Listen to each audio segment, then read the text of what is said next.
How's it going, YouTube? Welcome back to another video on the channel, and today we finally have a matchup versus Bystial Spright, which is going to be really cool. Really something that you asked for in the comments, so I'm really happy to bring that to you. Before we begin, make sure to hit that thumbs up and subscribe if you are new. As always, if you want 5% off any single or sealed product and want to support me and the channel, head over to tier0games.com and use code GALZO5 at checkout. Spright. So, this is a replay of me playing a build that you haven't seen yet, hasn't been uploaded to the channel, and it plays the Shizu. So it's branded Bystial as Shizu. This is why you see the brand in high spirits here. I think that playing against Spright right now with branded is not an easy feat at all. I think that Bystials are obviously played together with the Sprights, which makes it always a little bit harder for branded to play. But in addition to that, I think if you go second, one, your Bystials don't do anything, basically. If your opponent decides to go into a sprint route, they can lock you out of summoning before they actually have a dark in the graveyard. So they're usually dead. And the boards that they can set up now with sprint mean that usually they can just end on a carrot and a red, an elf, they can end on a toad, and they can end on a double cross. So if they end on toad and double cross, that's 3 Omni Negates just from toad. No hand traps, no other interruptions. So it's not easy for branded to play through. Thankfully, branded fusion is activate once per turn, not use once per turn. And we do have a card that's called branded lost. So I think it's still a bit of an uphill battle. It's even at sometimes it's harder than playing against tier, but we'll see how I played this. This was a few days ago, so I don't really remember play by play. So we're actually going to see this together. So I win the die roll. My opponent has a pretty good hand, to be honest. Bystial is always good. My hand is 2 Bystials, branded fusion, high spirits, and the theater. So branded fusion obviously go into he gives me the long thumbs up, which is interesting because he has a Bystial, but I go into the normal route. The fact that I have no Owlbear here means that I need to go into Albion by banishing it, which is a bit crappy in this use case because I don't have a dark to banish for Lubellion, so I can't do the whole play. So I kind of lose out on everything. I could have, of course, banished one of these, but I wanted to save them. So I was going with a plan of the 2 Bystials in hand and the banish from Mirror Jade are good enough. And I don't need to overextend and lose, like, if you go into Lubellion, then you need to use one of these and discard an additional card. So you go -2. I mean, it's not -2, but you use two cards out of your hand. So, high spirits, send the Druid's Worm, bring out the Albion, just so I can refresh my hand and maybe get an additional draw. Then I can use the Lubellion to actually, bring me some additional card advantage. Branded Beast, send Regain, so I get 2 of them, and I draw the Mudora, which is kind of crappy, but in this use case, it's fine. But I can't just summon it and activate it from the field because I haven't normaled. End phase, regained, set the banishment, and yeah, it's basically the same thing I would have done if I opened an Owlbear. So that's like a nice way of using high spirits. I don't have my 2 Albions in my extra deck anymore. I can return them, obviously, because I have Shufflers, which is why it's actually so broken. But as you can see, I ended on the same board I'd usually have, just with branded fusion. This is 1 branded fusion, and of course the high spirits, which give me additional advantage. 2 cards in hand, have the Druid's Worm. So they have a starter, they have 2 names, and they also have Prosperity and a double cross, so their hand is pretty good. Prosperity, cool. Now I can see it's Spright. They take the Econ, which is really good. It's such a good board breaker in my opinion. Joshua Schmidt kind of brought that up when he started to play Power Spell Spright, and I think this is one of the cooler tools that Spright has. However, I'm gonna say Spright going second against this deck, my deck, I'm not worried at all. I mean, I'm not interrupting their plays probably until Gigantic. Gigantic is the only one that I want to, interrupt. But other than that, their deck going second doesn't get too big.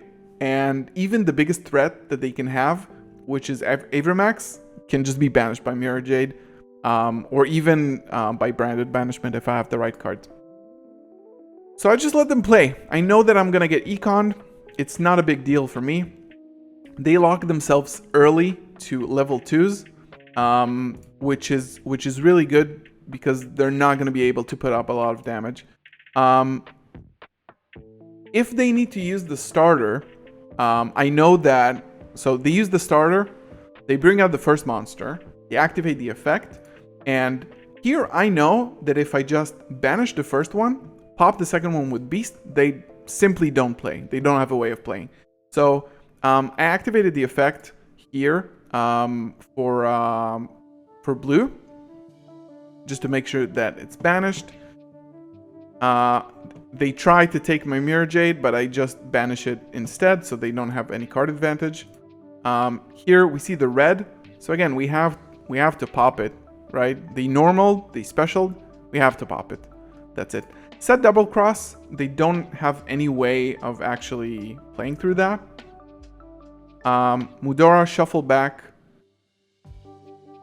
some cards. Ice Spirits, go back to hand. Albion, not Albion, Titaniclad. So again, going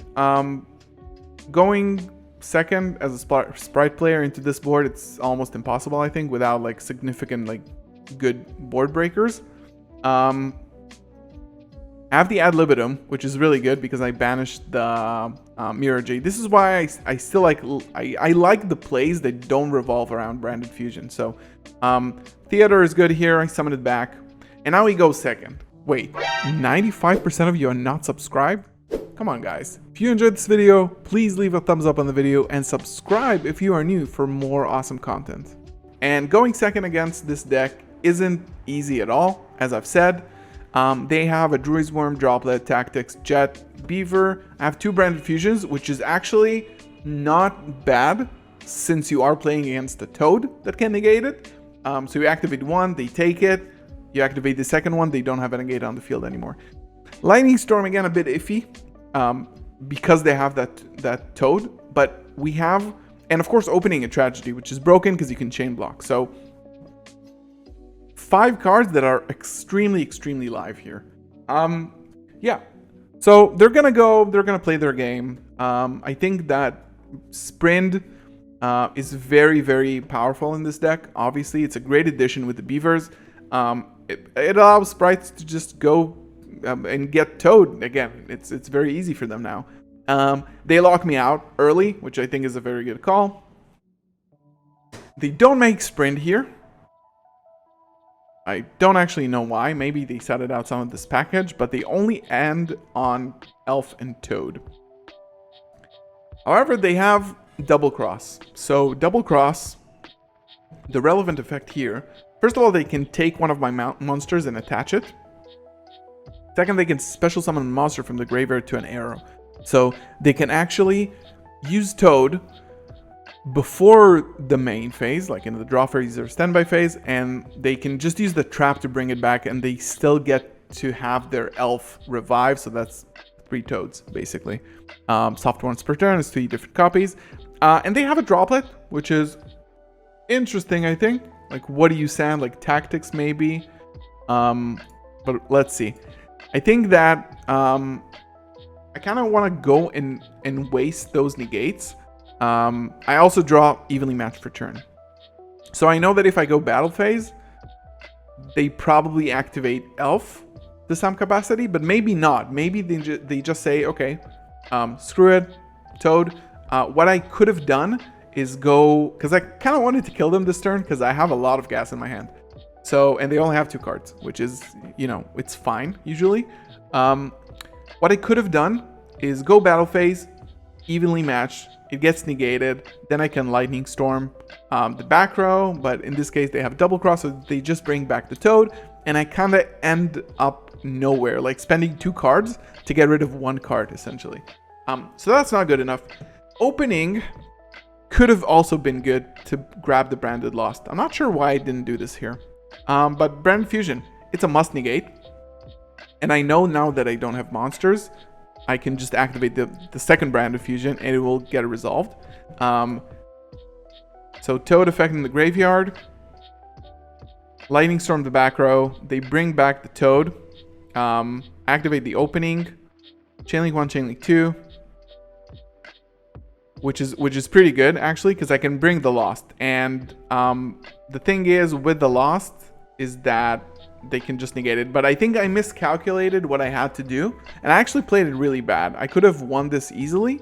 I think the sequencing could have been a lot better. But again, I was facing 2 back rows and 2 Toads, so it's not that easy, but I think I threw this one. I honestly can say I threw this one. They can't negate the activation now. Albaz Lubellion, Albion Lost, Cartesia, which is good when you have an ad libitum in the hand. Masquerade. Now they get to grab the Elf. They summon back the Jet. They activate it to get follow-up for the next turn.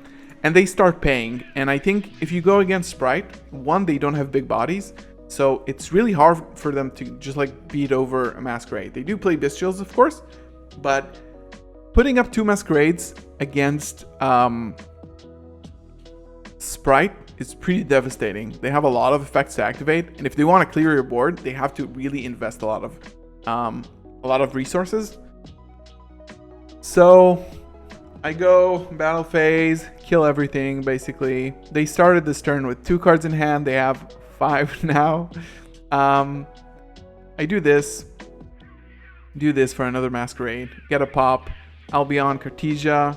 Cartesia is so good in this deck, honestly. I could have also maybe not have gotten the Branded Beast and fused with Albion to get the Albion effect, but essentially you did the same thing. So I ended up on Lubellion for a pop.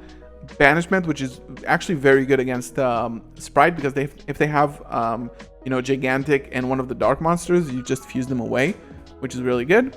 And they have to stare down 2 Masquerades, which is 4,800. So that would be exactly 4 effect activations or card activations.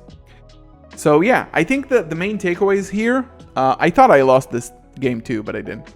I think the main takeaways is that if you go first against Spright, overcommitting is sometimes good because they need a lot of resources to get rid of your board. Econ doesn't really do much because you can just banish your own Mirror Jade, and that's fine, and you get a draw off of Branded Regained. And also, this deck, and since I started playing Branded, this has been the one thing that I've noticed most. This deck is really, really good at wasting interruptions, at baiting. You have a lot of cards. You can play 5 cards in your hand, and they get negated, and your 6th card will be Branded Fusion, and it will actually go through. So I've done that. You do that a lot, and all you need is to resolve Branded Fusion. This is all that matters in this deck. So if you can bait out a lot of cards earlier and just resolve Branded Fusion at the end of your, at the end of your line, it's really good like that. I think Spright has a problem with clearing out big boards, but I also respect Spright a lot, because if I lose the die roll and they go first and they put up a full board, it's usually impossible to break through. And I've had much closer calls against Spright recently, which you will also see on the channel pretty soon. So I really hope you enjoyed this, learned something together with me by watching this replay. Stick around for more, leave a thumbs up in the video, subscribe if you are new as always, and I'll see you in the next one. Peace.